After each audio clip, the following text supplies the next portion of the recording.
जी तो स्टूडेंट्स, ये रही हमारी लर्निंग असेसमेंट नंबर 3.7 जिसमें हमने क्या करना है जी, आई नॉट फाइंड आउट करनी है इस सर्किट में से नोडल एनालिसिस टेक्निक के थ्रू।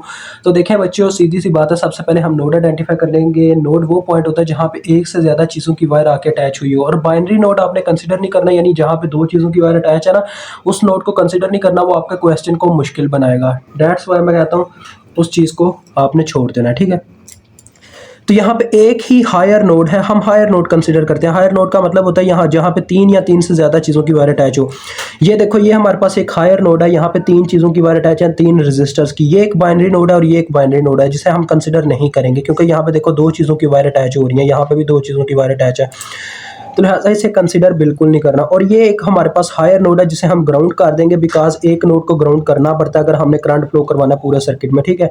0 वोल्ट होंगे यहाँ पे, क्योंकि यहाँ पे भी देखो तीन चीज़ों की वायर आके अटैच हो रही है। तो ये नोड 1, ये नोड 2 हो गया, ठीक है। तो चलो बच्चों, केसीएल हमने आई नॉट कैलकुलेट करनी है, काफ़ी इजी है, कोई मसला नहीं है। देखिए आई नॉट का क्या फार्मूला बनता है, आई नॉट इज इक्वल टू, ये देखें करंट की कहाँ से निकली है, ये निकली है वी नॉट में से, तो ये आ जाएगा उसी वक्त वी नॉट माइनस, क्योंकि लिविंग करंट है, लीव कर रही है वी नॉट में से, तो ये आ गया वी नॉट माइनस। आगे जाके एंटर हुई जीरो में, तो आगे जीरो लिखा जाएगा, और जितनी रेजिस्टेंस रस्ते में वो बटे में लिखी जाएगी, 3K आई है रस्ते में, तो वी नॉट ओवर 3K इसका फार्मूला बनता है, यानी कि हमने वी नॉट कैलकुलेट करने हैं वोल्टेज। तो चले आपने लिखना है बच्चों, apply KCL eight node 1। Node 1 पे केसीएल अप्लाई होने लगा। अगर आपको किसी वायर की करंट नहीं पता तो आपने ये वाला ही फार्मूला लगाना है, जैसे मैंने ये वाला लगाया, ठीक है। तो केसीएल कहता था the sum of entering current is equal to sum of leaving current. हम यहाँ पे एंटरिंग करंट्स लिखेंगे, इस साइड पे एंड लिविंग करंट्स लिखेंगे, ठीक है। सबसे पहले मैं इस वायर की करंट लिखता हूँ, जितनी इस नोड के घेरे में वायर है सबकी लिखेंगे।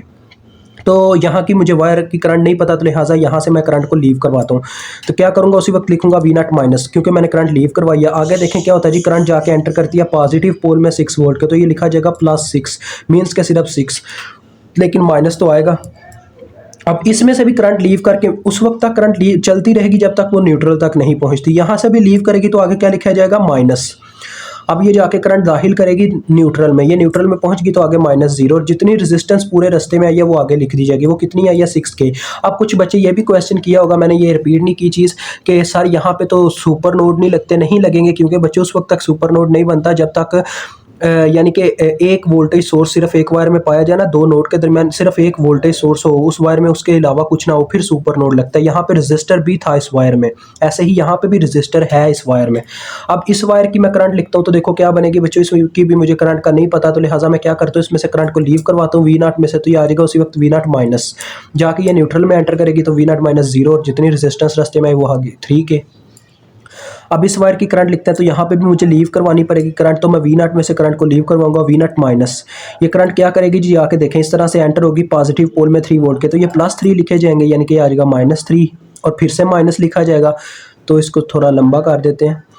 तो देखो क्या होगा जी, अब यहाँ से जब करंट लीव करेगी फिर से माइनस लिखा जाएगा, जब फिर जाके करंट एंटर करेगी न्यूट्रल में, तो ये आ गया -0, और जितनी रेजिस्टेंस रास्ते में वो आ गई बटे में, इज इक्वल टू 0, क्योंकि हमारा ओवरऑल नोडल एनालिसिस का केसीएल मुकम्मल हो गया।